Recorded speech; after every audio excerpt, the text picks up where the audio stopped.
आप सभी का स्वागत है।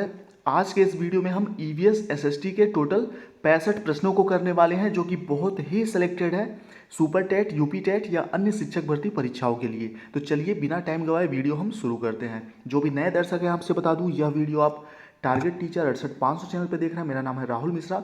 सी टेट, यूपी टेट के साथ सुपर टेट और DSSB PRT एग्जाम मैंने खुद क्वालिफाई किए हैं और इसी व्यक्तिगत अनुभव के आधार पर आपको पढ़ाने की कोशिश करता हूँ। चलिए वीडियो शुरू करते हैं। कुल 65 प्रश्नों में से अगर आपके 40 प्लस प्रश्न सही हैं तो समझ लीजिए आपका ईवीएस, एसएसटी, जीएस वगैरह का तैयारी बहुत अच्छा चल रहा है। अगर आपके 40 प्लस क्वेश्चन भी सही हैं तो चलिए पहला क्वेश्चन देखिए। कौन गुप्त साम्राज्य का संस्थापक माना जाता है? इनमें से कौन गुप्त साम्राज्य का संस्थापक माना जाता है? चंद्रगुप्त, समुद्रगुप्त, चंद्रगुप्त प्रथम या फिर श्रीगुप्त? सही आंसर होगा श्रीगुप्त। चौथा ऑप्शन सही है। अगले प्रश्न पे चलेंगे। अगला प्रश्न है, निम्नलिखित मुगल सम्राटों में से किसने अपनी आत्मकथा स्वयं लिखी है? ठीक है, लिखी थी। चलिए, शाह आलम और फारूक सियार, बी ऑप्शन है बाबर और जहांगीर, सी ऑप्शन है जहांगीर और शाहजहां, या डी ऑप्शन अकबर और औरंगजेब। तो सही आंसर है बाबर और जहांगीर। बी ऑप्शन सही है, बाबर और जहांगीर ने अपनी आत्मकथा स्वयं लिखी थी। चलिए, चाणक्य को किस नाम से जाना जाता है? तो चाणक्य को सभी को पता है कौटिल्य के नाम से भी जाना जाता है। और अर्थशास्त्र पुस्तक के लेखक कौन है? चाणक्य हैं। नाम तो अर्थशास्त्र है पुस्तक का, लेकिन उसमें चीज़ें राजनीति की हैं, ध्यान रखिएगा। क्वेश्चन पूछा हुआ है आपके शिक्षक भर्ती परीक्षाओं में कि अर्थशास्त्र पुस्तक के लेखक का नाम बताइए। अगला क्वेश्चन आपके सामने है, निम्नलिखित में से किसने सभी 3 गोलमेज सम्मेलनों में भाग लिया था? सभी 3 गोलमेज सम्मेलन में भाग लेने वाले का नाम बताइए। Question number 62। तो सही आंसर है भीमराव अंबेडकर। डॉक्टर भीमराव अंबेडकर जी ने 3 गोलमेज सम्मेलनों में भाग लिया था। अगला प्रश्न आपके सामने है, 1905 से पहले ब्रिटिश भारत का सबसे बड़ा प्रांत कौन सा था? 1905 से पहले ब्रिटिश भारत का सबसे बड़ा प्रांत कौन सा था जब अंग्रेजों का शासन था भारत पर? क्वेश्चन नंबर 61 का सही आंसर है बंगाल। क्वेश्चन नंबर 60 देखते हैं। यंग इंडिया और हरिजन के संपादक कौन थे? यंग इंडिया और हरिजन के संपादक कौन थे? Question number 60। सही आंसर आप सभी को पता होगा, महात्मा गांधी। हरिजन शब्द भी किन्होंने दिया था? महात्मा गांधी जी ने ही दिया था। अगला क्वेश्चन देखते हैं, बाबर मूल रूप से कहाँ का शासक था? बाबर मूल रूप से कहाँ का शासक था? फरगना, कंधार, तक्षशिला या फिर पंजाब? Question number 59। सही आंसर है फरगना। बाबर जो है मूल रूप से कहाँ का शासक था? फरगना का शासक था। अगला देखते हैं, किसने मुगल साम्राज्य की राजधानी को आगरा से दिल्ली स्थानांतरित किया था? किसने मुगल साम्राज्य की राजधानी को आगरा से दिल्ली स्थानांतरित किया था? Question number 58। सही आंसर है शाहजहां। चौथा ऑप्शन यहाँ पे सही है। अगला प्रश्न देखते हैं। और हाँ, अगर आप चैनल पे नए हैं तो अपने टारगेट टीचर 68500 चैनल को सब्सक्राइब जरूर कर लीजिए, क्योंकि यहाँ पे आपका टाइम वेस्ट नहीं किया जाता, कम समय में अच्छे क्वेश्चन कराए जाते हैं। अगला है, किसके शासनकाल में चीनी यात्री वेन सांग भारत आया था? Question number 57। 4 ऑप्शन है, चंद्रगुप्त, विक्रमादित्य, समुद्रगुप्त, उसके बाद चंद्रगुप्त प्रथम या फिर हर्षवर्धन। 57 का सही आंसर है हर्षवर्धन। डी ऑप्शन सही है। आगे बढ़ेंगे अगले प्रश्न की ओर। अवंती की राजधानी क्या थी? और हाँ, 16 महाजनपद के बारे में आपने पढ़ा होगा। 16 महाजनपद से भी कभी कभी क्वेश्चन पूछ लिया जाता है, 16 महाजनपद से। वैसे सुपर टैट में तो आने का चांस कम है, लेकिन फिर भी कुछ भी छोड़िएगा मत, क्योंकि अगर क्वेश्चन किसी भी टॉपिक से प्राचीन इतिहास, मध्यकालीन या आधुनिक कहीं से भी पूछ लिया गया तो आप कुछ कर नहीं पाएंगे, जाके कहीं पे ये नहीं बोल पाएंगे कि प्राचीन से क्वेश्चन क्यों आ गया। कई लोगों का कमेंट आया था कि प्राचीन इतिहास से क्वेश्चन नहीं आए हैं। नहीं आए हैं, बिल्कुल सही है, लेकिन अगर आ गए तो आप क्या करोगे? इसलिए छोड़िए कुछ मत, अगर आपको सच में गवर्नमेंट जॉब चाहिए तो। अवंती की राजधानी क्या थी? Question number 56 Ujjain. ठीक है। अगला क्वेश्चन देखिए 55। पाकिस्तान में मुगल सम्राट जहांगीर का मकबरा कहाँ स्थित है? इस्लामाबाद, लाहौर, हैदराबाद या फिर कराची। क्वेश्चन नंबर 55, तो सही आंसर है लाहौर। जहांगीर का मकबरा कहाँ है? लाहौर में है। क्वेश्चन नंबर 54, एक जैन ग्रंथ है जिसमें जैन तीर्थंकरों की जीवनी है, विशेष रूप से पार्श्वनाथ और महावीर स्वामी की, वह कौन सा है? 54 कल्पसूत्र। ठीक है, ध्यान रखिएगा। और एक चीज़ और है, क्वेश्चन ऐसे आया हुआ है सेम क्वेश्चन कि कल्पसूत्र सॉरी कि इनमें से जैन ग्रंथ कौन सा है? तो कल्पसूत्र, याद रखिएगा। कल्पसूत्र एक जैन ग्रंथ है जिसमें पार्श्वनाथ और महावीर स्वामी की जीवनी है एक तरह से। ठीक है, चलिए अगला क्वेश्चन आपके सामने। किस वंश ने उत्तर भारत पर 1206 से लेकर 1290 तक शासन किया और कुतुबुद्दीन ऐबक द्वारा स्थापित किया गया था? किस वंश ने उत्तर भारत पर 1206 से 1290 तक शासन किया था? क्वेश्चन नंबर 53, तो गुलाम वंश ने। अगला देखते हैं क्वेश्चन नंबर 52, अंतर्राष्ट्रीय न्यायालय में न्यायाधीश नियुक्त होने वाले प्रथम भारतीय कौन थे? अंतर्राष्ट्रीय न्यायालय में प्रथम न्यायाधीश जो भारतीय मूल के थे, भारत के थे, सॉरी। 52, तो सही आंसर हो जाएगा BN। 51, संविधान में मौलिक कर्तव्यों को कब सम्मिलित किया गया? क्वेश्चन नंबर 51, संविधान में मौलिक कर्तव्यों को कब शामिल किया गया? 1976 में। ठीक है, 1976 में। अगला प्रश्न है, भारत में आर्थिक नियोजन कब प्रारंभ हुए थे? भारत में आर्थिक नियोजन कब प्रारंभ हुआ था? क्वेश्चन नंबर 50, 1 अप्रैल 1951 को, ध्यान रखिएगा। बी ऑप्शन सही है, 1 अप्रैल 1951। अगला प्रश्न आपके सामने है, भारतीय रेलवे कितने जोन में विस्थापित है? भारतीय रेलवे कितने जोन में विस्थापित है? तो अभी पहले 17 थे, ठीक है, आप सभी लोगों को पता है, लेकिन वर्तमान समय में कुल जोनों की संख्या हो गई है 18 हो गए हैं कुल रेलवे जोन। और 18वां रेलवे जोन कौन सा है? तो दक्षिणी तट रेलवे, ध्यान रखिएगा। और इसका मुख्यालय कहाँ पे है? तो विशाखापत्तनम में होगा। ठीक है, ध्यान रखिएगा। पहले 17 थे, अभी 18 हो गए हैं। और 18वां कौन सा है? चलिए, दक्षिणी तट रेलवे, और विशाखापट्टनम में इसका वो है, क्या बोलते हैं, मुख्यालय। अगला प्रश्न देखेंगे,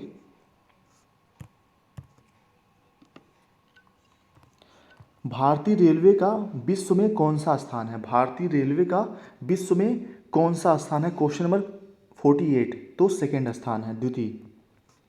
प्रथम पे कौन है, ये आपके लिए क्वेश्चन है, कमेंट बॉक्स में बताइएगा कि फर्स्ट पे विश्व में कौन सा रेलवे है। वैसे तो सबसे लंबा रेलवे पूरे एशिया का कह सकते हैं कि अपना गोरखपुर है, ठीक है, लेकिन विश्व में प्रथम नंबर पर कौन सा रेलवे आता है? जैसे द्वितीय पे, सेकेंड नंबर पे भारतीय रेलवे है, प्रथम पे कौन सा है? औद्योगिक क्रांति सर्वप्रथम किस देश में हुई थी? औद्योगिक क्रांति सर्वप्रथम किस देश में हुई थी? DSSB में शिक्षक भर्ती में क्वेश्चन आया हुआ है, बहुत ही ध्यान से इस टाइप के क्वेश्चन को देखिए। मैं प्रीवियस ईयर के क्वेश्चन पेपर के पैटर्न को ध्यान में रखकर ही वीडियो या फिर MCQ क्वेश्चन बनाने की कोशिश करता हूँ, इसलिए सभी क्वेश्चन इंपॉर्टेंट होते हैं। आप नोट करते चलिए एग्जाम में रिवीजन के टाइम, एग्जाम के पहले रिवीजन करने के लिए। तो इंग्लैंड यहाँ पे सही आंसर हो जाएगा। क्वेश्चन नंबर 46, दास कैपिटल किसकी प्रसिद्ध पुस्तक है? दास कैपिटल किसकी प्रसिद्ध पुस्तक है? 46, तो कार्ल मार्क्स की। अगला देखिए, भाषाई आधार पर बनाए जाने वाला पहला राज्य कौन सा था? मोस्ट इंपॉर्टेंट क्वेश्चन है, नोट कर लीजिए। भाषाई आधार पर बनाए जाने वाला पहला राज्य कौन सा था? क्वेश्चन नंबर 45, और कौन से सन में बनाया गया? तो 1953 में सबसे पहला राज्य जो था बना था भाषा के आधार पे, आंध्र प्रदेश बना था। चलिए अगला प्रश्न देखते हैं, 1857 के विद्रोह का सर्वाधिक प्रभाव किस राज्य में था? 1857 विद्रोह का सर्वाधिक प्रभाव किस राज्य में था? 44 का सही आंसर हो जाएगा अवध। ठीक है, अवध से नेतृत्व बेगम हजरत महल ने किया था, ये भी इंपॉर्टेंट है। बेगम हजरत महल, ठीक है, अवध से नेतृत्व करता थी। ये भी क्वेश्चन में आता है कि किस जगह से कौन नेतृत्व करता था 1857 के विद्रोह के समय। भारतीय राष्ट्रीय कांग्रेस के अधिवेशन की अध्यक्षता करने वाली प्रथम महिला कौन सी थी? 43, तो सरोजनी नायडू, आप सभी को पता है। इसमें कुछ क्वेश्चन बहुत आसान होंगे, ठीक है। आसान, कोई भी क्वेश्चन आसान किसी को क्यों लगता है? जब वह क्वेश्चन उसको आता होता है या फिर पहले से उनने पढ़ रखा है। ठीक है, तो कोई भी क्वेश्चन आपको आसान लगे तो ये मत सोचिए कोई इंपॉर्टेंट नहीं है। आसान प्रश्न भी हो सकता है आपके लिए आसान हो, किसी और के लिए जिन्होंने ना पढ़ा उनके लिए कठिन हो, तो इसलिए सभी प्रश्नों को महत्व दीजिए। एक भी प्रश्न छोड़ना नहीं है एग्जाम से पहले, सब कुछ पढ़ के तैयार करके जाना है। जब भी भर्ती हो अच्छे से देना है। निम्नलिखित में से गांधी जी ने पहला अनशन किस आंदोलन के लिए किया था? Question number 42। तो अहमदाबाद मिल हड़ताल, ठीक है, 1918 में, ध्यान रखिएगा। अहमदाबाद मिल हड़ताल के लिए पहला आंदोलन किया था गांधी जी ने, किस सन में किया था? 1918 में। चलिए अगले प्रश्न की तरफ चलेंगे। Question number 41। 1907 में कांग्रेस का विभाजन गर्म दल और नर्म दल में किस अधिवेशन में हुआ था? मोस्ट इंपॉर्टेंट क्वेश्चन है। 1907 में हुआ था, ठीक है। गर्म दल और नर्म दल दो भागों में बट गया था भारतीय कांग्रेस उस समय, ठीक है। तो किस अधिवेशन में ये चीज़ बटा था? सूरत, कलकत्ता, नागपुर या मद्रास? 41 का सही आंसर है सूरत अधिवेशन में कांग्रेस दो दलों में विभाजित हो गया था। अगला है विश्व के शीत मरुस्थलों को अन्य किस नाम से जाना जाता है? Question number 40। तो टुंड्रा, आपने नाम सुना होगा टुंड्रा प्रदेश का। तो विश्व के जो शीत मरुस्थल है उनको टुंड्रा के नाम से जाना जाता है। अगला देखिए, वी आकार की घाटी कौन बनाती है? वी आकार की घाटी कौन बनाती है? नदी, पवन, समुद्री लहर या हिमानी? Question number 39। तो नदियाँ बनाती हैं वी आकार की घाटी। नदियाँ, इस टॉपिक पे वीडियो आपको पूरा डिटेल में मिल जाएगा। महासागर, महाद्वीप, पर्वत, पहाड़, घास स्थल, सब नीचे डिस्क्रिप्शन में पढ़ा दिया गया है। सुबह 9:30 बजे की क्लास में प्लेलिस्ट भी बना दिया गया है, आप वहाँ देख सकते हैं। अगला देखिए, ड्रैकेंसबर्ग पर्वत है, ड्रैकेंसबर्ग पर्वत कहाँ पे स्थित है? 38 सही आंसर है दक्षिण अफ्रीका में। पर्वत, पहाड़ सब आपको वीडियो मिल जाएगा सुबह 9:30 बजे डेली, 9:30 बजे डेली आपको वीडियोज मिलते हैं। 37 किस महाद्वीप को श्वेत महाद्वीप के नाम से जाना जाता है? किस महाद्वीप को श्वेत महाद्वीप के नाम से जाना जाता है? सब कुछ पढ़ाया गया है आपको। 37 का सही आंसर हो जाएगा अंटार्कटिका। क्यों कहा जाता है श्वेत महाद्वीप? क्योंकि बर्फ से अधिकतर समय यह ढका रहता है, अंटार्कटिका महाद्वीप, ठीक है। अगला देखते हैं, विश्व का सर्वाधिक लवणीय झील कौन सा है जहाँ पे नमक की मात्रा सर्वाधिक है? क्वेश्चन नंबर 36 सही आंसर हो जाएगा वान झील, ध्यान रखिएगा, आया हुआ प्रश्न है। अगला देखते हैं, पृथ्वी पर सबसे गहरा स्थल है, पृथ्वी पर सबसे गहरा स्थल है 35। तो मृत सागर, ध्यान रखिएगा।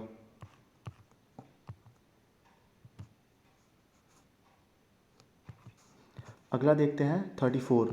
विश्व का सबसे ऊंचा ज्वालामुखी पर्वत कोटोपैक्सी कहाँ स्थित है? विश्व का सबसे ऊंचा ज्वालामुखी पर्वत कोटोपैक्सी कहाँ स्थित है? 34 तो इक्वाडोर में,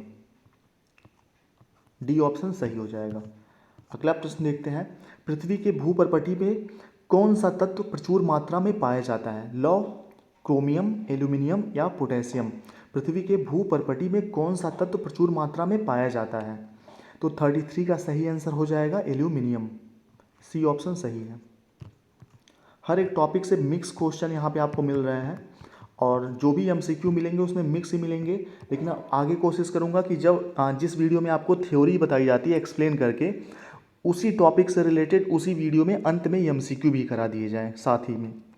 छोटा नागपुर पठार निम्नलिखित में से किसके लिए प्रसिद्ध है? छोटा नागपुर पठार किसके लिए प्रसिद्ध है? 32 सही आंसर है खनिज के लिए।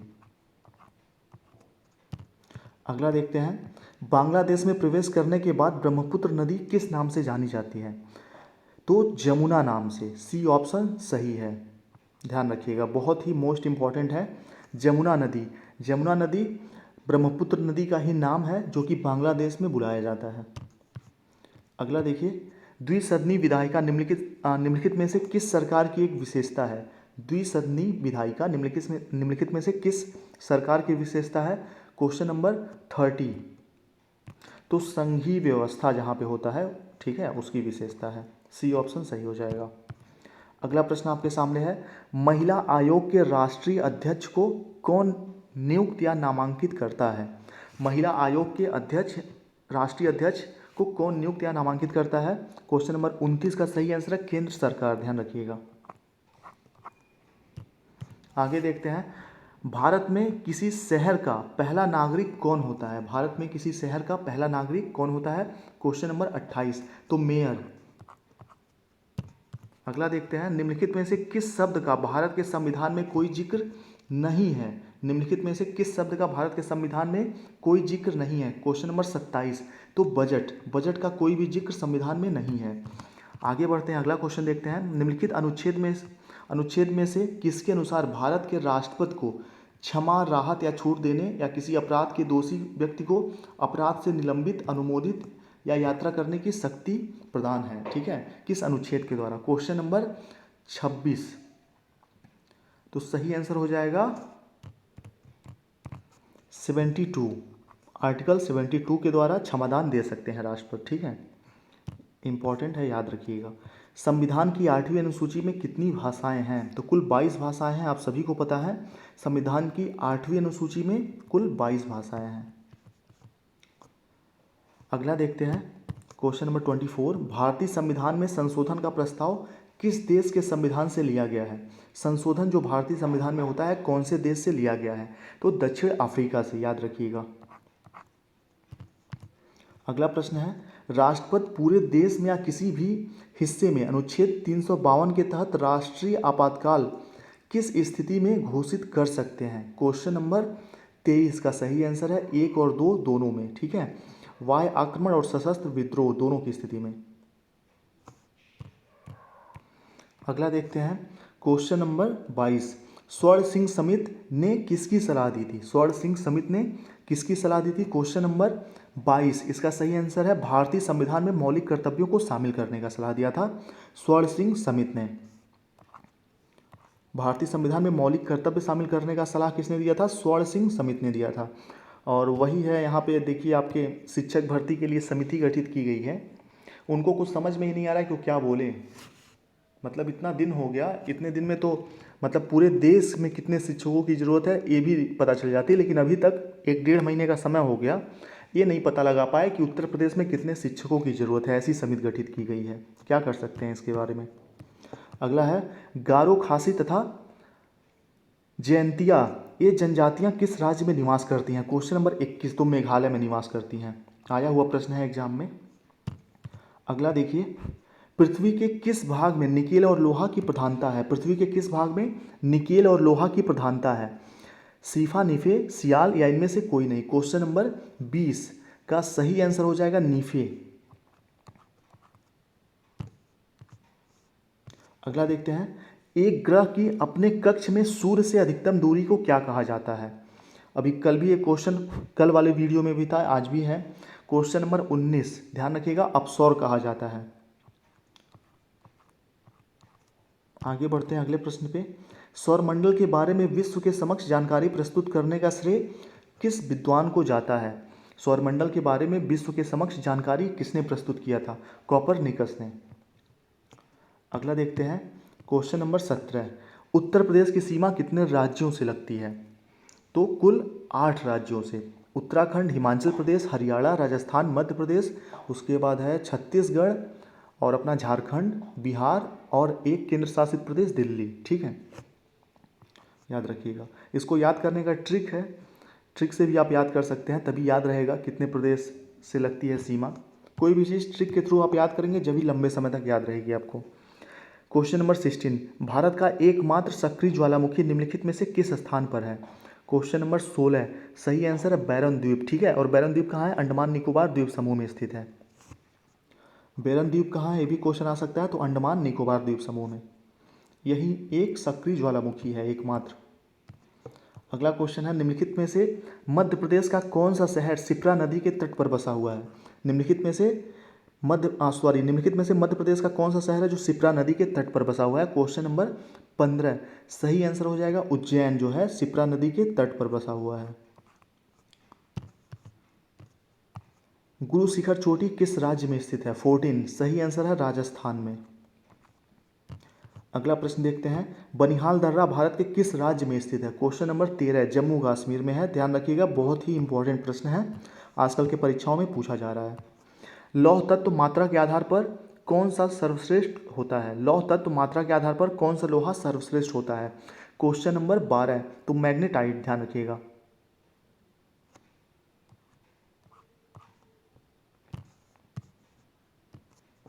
सरवती परियोजना किस राज्य में स्थित है? क्वेश्चन नंबर 11 सरवती परियोजना कर्नाटक में है, ठीक है, ध्यान रखिएगा।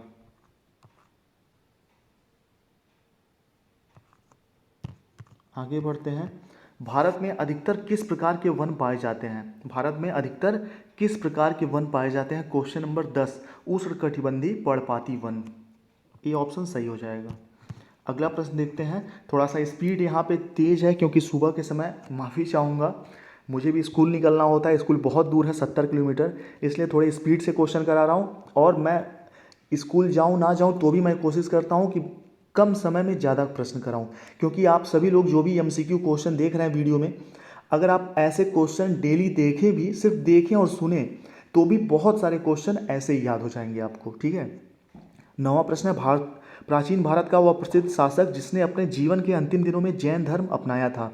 प्राचीन भारत का वह प्रसिद्ध शासक जिसने अपने जीवन के अंतिम दिनों में जैन धर्म अपनाया था? Question number 9 Chandragupta Maurya. आगे बढ़ते हैं। भारत का राष्ट्रगान पहली बार कब गाया गया था? भारत का राष्ट्रगान सबसे पहले कब गाया गया था? क्वेश्चन नंबर 8 कलकत्ता अधिवेशन में 1911 में, ध्यान रखिएगा, कलकत्ता अधिवेशन 1911। अगला प्रश्न है, बक्सर की लड़ाई के बाद बंगाल के नवाब की गद्दी पर किसे बिठाया गया? सिराजुद्दौला, मीर कासिम, मीर जाफ़र या फिर नजीमुद्दीन अली खान को? क्वेश्चन नंबर 7 का सही आंसर है मीर जफ़र को, ठीक है। बक्सर की लड़ाई हुई थी 1764 में, ये भी ध्यान रखिएगा कि 1764 में बक्सर की लड़ाई हुई थी। मीर जफ़र सही आंसर है यहाँ पे, सी। क्वेश्चन नंबर 6 स्वतंत्रता के समय भारतीय राष्ट्रीय कांग्रेस के अध्यक्ष कौन थे? क्वेश्चन नंबर 6 जेबी कृपलानी। स्वतंत्रता के समय भारतीय राष्ट्रीय कांग्रेस के अध्यक्ष जेबी कृपलानी थे। क्वेश्चन नंबर 5 देखिए, गुलामगिरी नामक पुस्तक किसने लिखी है? गुलामगिरी नामक पुस्तक तो ज्योतिबा फुले ने। अगला देखते हैं, निम्नलिखित में से भारतीय शिक्षा का मैग्ना कार्टा किसे कहा जाता है? क्वेश्चन नंबर 4 वुड्स डिस्पैच 1854 को, ध्यान रखिएगा, वुड्स डिस्पैच कब, कौन से सन में? 1854 में। भारतीय शिक्षा का मैग्ना कार्टा कहा जाता है वुड्स डिस्पैच को। अगला प्रश्न आपके सामने है, स्वतंत्रता आंदोलन के दौरान रविंद्रनाथ टैगोर ने नाइटहुड की उपाधि किस घटना के विरोध में वापस कर दिया था? क्वेश्चन नंबर 3 सही आंसर है जलियांवाला बाग हत्याकांड के विरोध में नाइटहुड की उपाधि इन्होंने वापस कर दिया था। और नाइटहुड की उपाधि दी किसने थी? आपके लिए क्वेश्चन है, कमेंट बॉक्स में जरूर बताइए। निम्नलिखित में से कौन सी बीसी का सही संक्षेप है? तो बिफोर क्राइस्ट, सी ऑप्शन सही है। पहला प्रश्न सीधे 65 प्रश्न हमने कंप्लीट कर लिए, ठीक है। निम्नलिखित में से किसने सबसे पहले यूरोप को भारत से अवगत कराया था? तो सिकंदर ने कराया था, अलेक्जेंडर इनका नाम है। और ऐसे ही कंप्लीट एमसीक्यू और थ्योरी और वन लाइनर पीडीएफ नोट्स के लिए आप 7905352723 इस नंबर पर व्हाट्सअप कर सकते हैं। सुपर टैट के या यूपी टैट के कंप्लीट नोट्स मिल जाएंगे। एक छोटी सी फीस आपको पे करनी होगी और फीस जस्ट उतनी रखी गई है जितना टाइप वगैरह में और छोटे मोटे खर्चे हुए हैं, ठीक है। 200 रुपये यूपी टैट की फीस है, कंप्लीट पीडीएफ नोट्स कंप्लीट, इसके अलावा अलग से कुछ नहीं पढ़ना पड़ेगा यूपी टैट के लिए।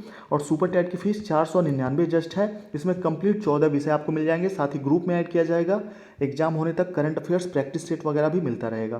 तो इस नंबर पर फटाक से मैसेज कर सकते हैं आप 7905352723 पे। चलिए मिलते हैं नेक्स्ट वीडियो में सुबह 9:30 बजे।